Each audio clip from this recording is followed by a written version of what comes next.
All right, everyone. Hello, guys, wherever you're watching from. This is your favorite language tutor, the literary doctor. And in the previous video, we were able to talk about the introduction to verbs and also the rules of verb. But if you remember clearly, we did not really go deep into the rules of verb. So today, you'll be watching on the rules of verb. The rules of verbs. So these rules are very important rules that guide whatever subtopic you want to deal with under verbs. So it is actually recommended for SSE students, post-UTME students, and as well as UTME students. So let's start with what we call verbs. Let me remind you that verbs are not called doing words. They are majorly called action word, or the group of words which state the existence of a subject. If you want to know more, go and watch the previous video of the literary doctor. So now there are numerous laws under the rules of verb, and I want to make you understand that these numerous laws are laws that helps to guide every other part in verbs. So let me show you something first before I move ahead.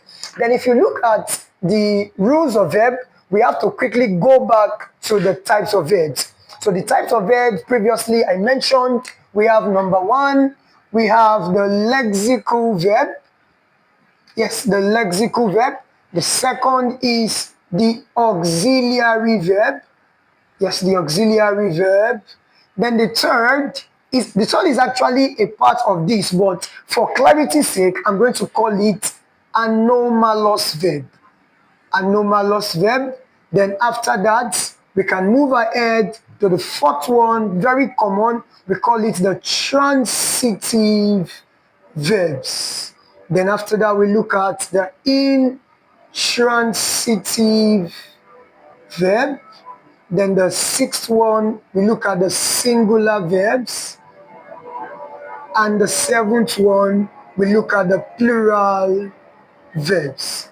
Now, these 7 types of verbs are very important to these rules of verb we will be looking at today. They are very important to it. So what is the first law that guides the rule of verb? Number one, the first law says that whenever you have a singular subject, it will agree with a singular verb. So let's break it down. What do we call subject? Be reminded that I said that your subject and your verb work together, because if your verb is not stating the action of the subject, it's as well going to state the existence of that subject. So this is why you need to understand that we have a relationship between subject and verb. So your subject can come in 2 aspects. Your subject can be a noun or it is a pronoun. That's that. Your subject can be a noun or it is a pronoun. And what do you call singular verbs? They are verbs that end with S. Now, this is it. So, any group of verb ending with letter S, we call it the singular verb. And your subject here can either be a noun or a pronoun. Now, as a noun, we can have it as names of people. And as a pronoun, you know the category where we have I, where we have you, she, and he. So these are singular subject as pronoun and singular subject as a noun. You can have names of people or without names of people. Where you can have Bola is a name of someone, where you can also have what's it called? Man. Man is not a name of someone, but it is indicating a noun. So your noun as a singular subject can be name of people, at the same time may not actually be names of people. So take notes. This is what we need to take notes. All singular subjects do not end with S. That is that. All singular subjects do not end with S, while your singular verbs end with S. So let me give you an example. Example one is where we have Bola eats often. So Bola here is a singular subject, and the verb that we agree with it is a singular verb, and that is why it is ending with what? S. Take note of that. Let me give you an example too. You can say the man sleeps too much. So the man here is singular. Then because this is singular, your verb must end with S. So that is the first one. All your singular subjects should agree with singular verb. Thereby, your singular subject, either as a noun or a pronoun, should not end with S. And why your singular verbs should end with S. That is that. Let's take the second law. The second law will be what we call plural subjects should agree with plural verbs. Now, this is where we are going to now. What are plural subjects? Don't forget I said that your subject rather, can be names of people or no names of people. And take note, your singular subject do not end with S. So which now means that your plural subject, PS, will be what now? Plus S ending. Plus S ending. Sorry about that. Plus S ending. That is, it should end with S. And while your plural verb, we call it minus S ending, which means that it will not end with S. Your plural verbs do not end with S. Your plural subject should end with S. If it's a noun, it must take S, except the name of people. Except the name of people. So let's take, for example, you can say example 1, the boys eat often.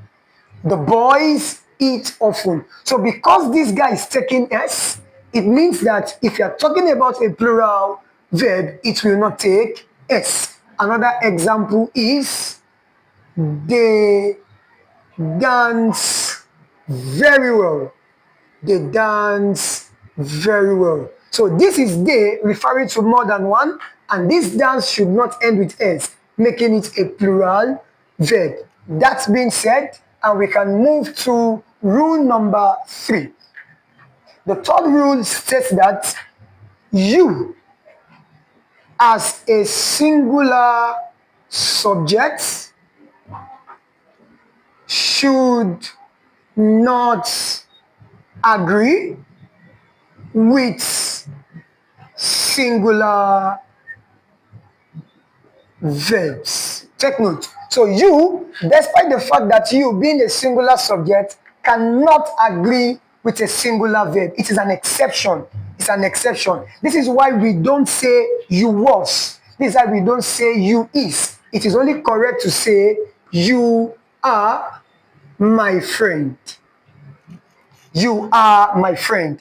That's why you can say it like that. Now, rule number 4. Rule number 4 is the use of I. So when you are making use of I is a singular subject, but I can only agree with was. I can agree with were. I can agree with are. I can agree with what? Am.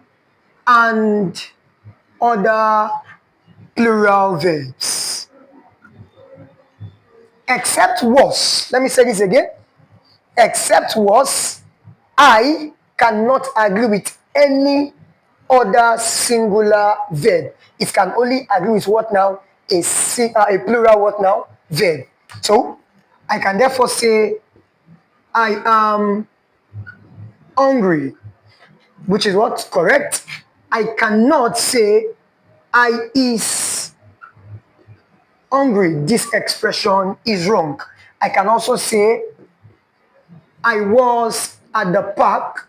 This expression is what? Correct. These are 4 laws that has been stated. I will state one more law and then we'll be able to move faster than that. So these 5 laws I'm stating, they are actually the basic law that every student need to learn and understand before talking about the likes of Concord, before talking about real and unreal future, before talking about protasis and apodosis or bare infinitive. If you do not master these first 5 laws, it will be difficult for you to move ahead. And this fifth law is very, very simple.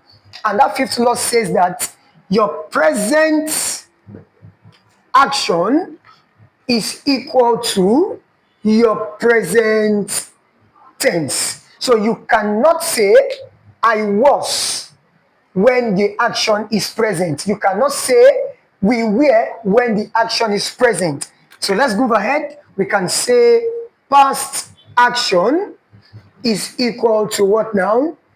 Past tense.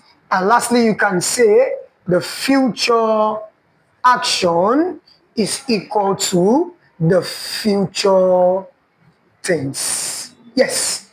So ladies and gentlemen, these 5 laws are the basic laws that the literary doctor is presenting to you on today's note. Please ensure you master these 5 laws, because these 5 laws have the way of molding up every other law. In the next video you are going to be watching, I am going to be showing you the laws that guides this aspect, which will lead us to one popular topic, which is called subjunctives. Subjunctives. Without making it too excruciating or too difficult, let's stop here on those 5 laws. And I would like you to like, share, and subscribe to our channel so that you will be having more invites, more notification on the next video that will be presented. Please do not forget to like, to share to the literary doctor, as we'll be giving you